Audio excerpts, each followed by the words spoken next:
আগামীর বাংলাদেশ এক নতুন সংবিধানের মাধ্যমে পরিচালিত হবে।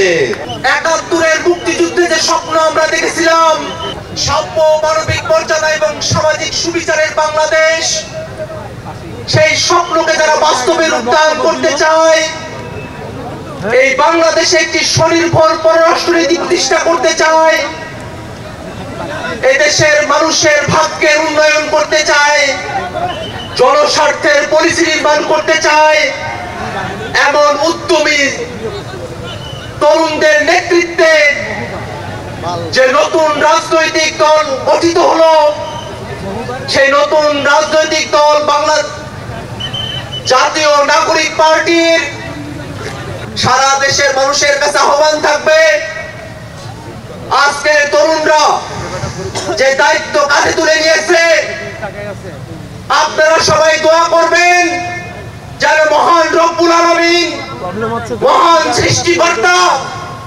আমাদের এই তরুণদের স্বপ্নকে বাংলাদেশে বাস্তবায়ন করার তৌফিক দান করেন। বাংলাদেশে যারা গণহত্যা চালিয়েছে, এই তরুণরা যেন তাদের নেতৃত্বে এই বাংলার জমিনে সেই খুনি গণহত্যাকারী আওয়ামী লীগ এবং তাদের দোসরদের বিচার করতে সক্ষম হয়। বাংলাদেশে ৫৪ বছর পরে আমরা যে সুযোগ পেয়েছি, একটি নতুন সংবিধানের বাস্তবতা তৈরি হয়েছে। এই তরুণরা স্বপ্ন দেখে আগামীর বাংলাদেশ এক নতুন সংবিধানের মাধ্যমে পরিচালিত হবে।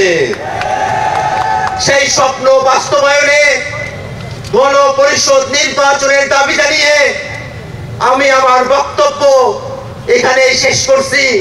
ধন্যবাদ সকলকে।